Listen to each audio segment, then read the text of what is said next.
So kalokohan na ito, gawa ng attack dog na naman ito at may nagpupundo na naman dito ng malaki. Magandang oras po sa inyo lahat. Ito po ang masasabi ko sa pinile down ng plunder. Another diversionary tactic, another paninira. Walang katotohanan po yan.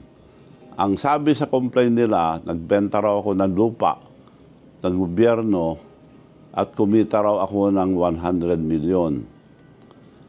Ang lupa na sinasabi po, 10 hectares. Ang presyo po yun, noon at that time was 800 million, 8,000 per square meters, 10 hektarya. Binenta ko lang sa munisipyo ng 120.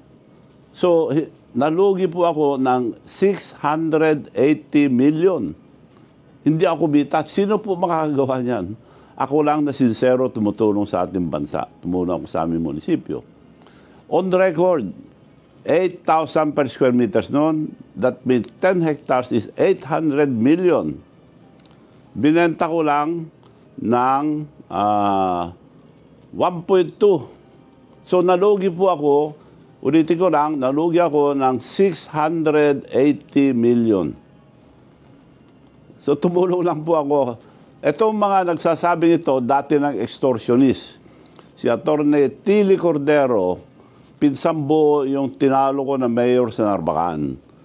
Ever since, yan na nagbabati ko sa akin, pero humihingi ng pera palagi sa akin. Iba-iba ang inutusan ko magbigay para huminto lang, magpapahingi, binibigyan ko.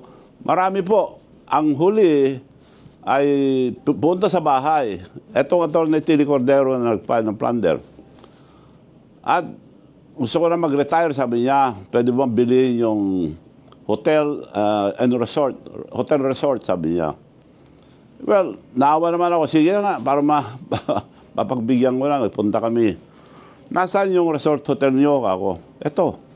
Pinakita ko, maliit na bahay, 2 kwarto na maliliit. Pagpasok mo, kama na. Anong hotel yun? Panluloko po, that 20 million. So, hindi ko po kinuha. Nagalit na naman. So, eto ngayon, nag-file ng plunder. Walang katotohanan yan dahil kumita pa ang gobyerno dyan. Ang presyo ngayon dyan, 20,000 na per square meters. At kung 20,000, kita pa sila ng napakalaki. 200 billion ang presyo niyan. 1.2 ko lang binigay. Ako nag-arrange lahat. Hindi ko na nilipat ang pangalan dahil parang hindi ako madouble sale dahil parang tulong ko lang sa munisipyo. Kung gusto ko po kumita, di binenta ko yung tamang presyo, kumita pa ako ng malaki. So, yun po, kalukuhan itong ginagawa nila.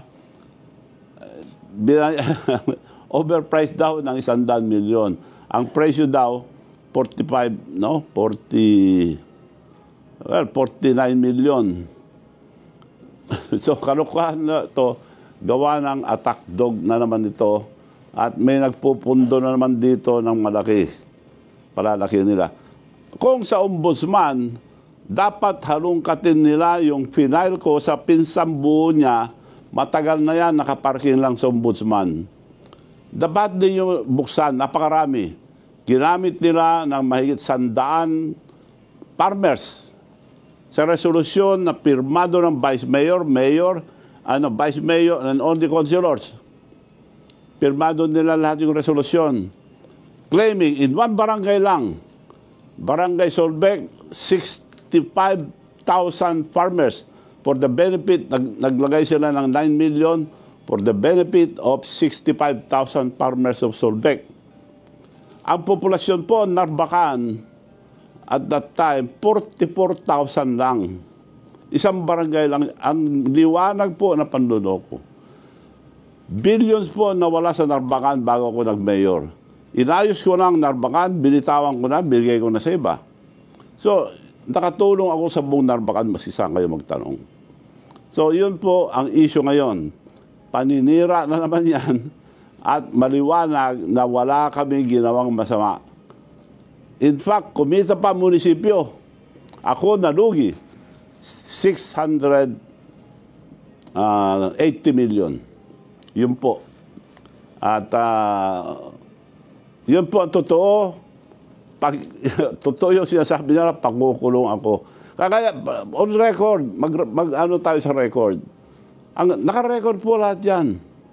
120 lang ang halaga, ang binayaran ng munisipyo. So 120 rin ang binigay ko sa pinagbilang ko. Hindi. Lugi ako. Basta nalugi ako. Walang 148 na sinasabi nila. Dahil ito, ulitin ko po, yung nag-file Tili Cordero, attack dog, and extortionist. Pinailan na namin ngayon lang. Noon pa dapat araw, pinailan na namin ang kaso ngayon. Maraming salamat po.